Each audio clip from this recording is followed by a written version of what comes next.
This customer came to us during a divorce process.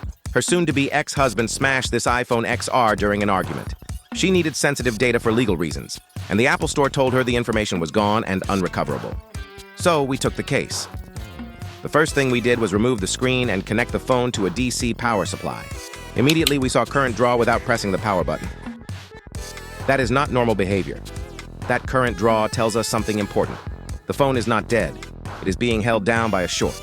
Next, we removed the motherboard from the housing and connected it again to the power supply. The short was still there.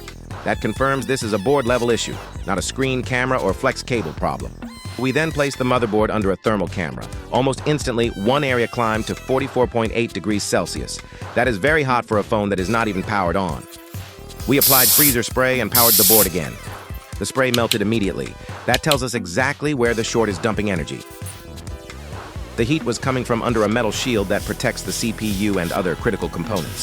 So we carefully heated the board to 380 degrees Celsius and removed the shield. That is when we found the problem. The IC getting hot was U5002, the top speaker amplifier.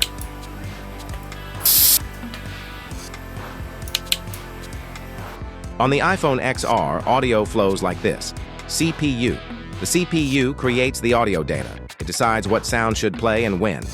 Audio codec. The codec converts that digital audio into a clean signal the phone can use. Speaker amplifier. The amplifier takes that small signal and increases the power so it can physically move the speaker. Earpiece speaker. The speaker converts that electrical power into sound you can hear during calls. Most importantly, this IC is directly connected to the phone's main power line VDD main. That means the moment the phone is connected to a battery or power supply, this chip can start pulling current. So when U5002 or anything connected to it has a short, the power supply shows current draw even before the power button is pressed. That is exactly what we were seeing. Because this phone was for data recovery, we had to be extremely careful.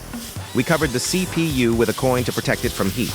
We removed the epoxy around the edges of the audio IC. We removed 2 capacitors on the opposite side to create room for our pry tool. Using controlled heat, we safely removed the IC. And once the IC was removed, we connected the board again. The short was gone. That felt like a win. We installed a brand new audio IC and reinstalled the capacitors.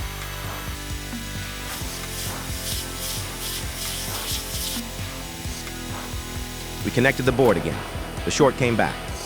Not only did it come back, the current draw jumped from 1.1 amps to over 4 amps. That is a major red flag.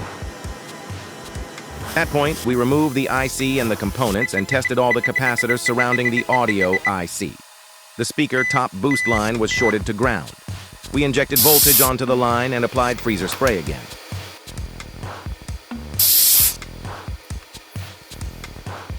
One capacitor melted instantly.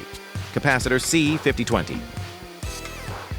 Here is what was really happening. U5002 is powered directly by the phone's main power line, VDD main. As soon as the phone was connected to the power supply, that IC was already receiving power. U5002 then tries to generate a higher voltage on its boost line to drive the earpiece speaker. That capacitor had internal damage from the hard drop. When the amplifier tried to generate boost voltage, current was pushed directly into a short. The power had nowhere to go. The IC overheated. The current skyrocketed. U5002 was not the real problem. It was the victim. We replaced the capacitor, reinstalled the audio IC, and then we assembled the phone. Here is the lesson. When an IC heats up and removing it makes the short disappear, always check the rails that IC generates, because the real short is often downstream. This is exactly what we teach in our board-level repair and data recovery training at Cell Phone Repair Academy. In this case, what looked unrecoverable became usable again, and the sensitive data needed for a legal process was preserved.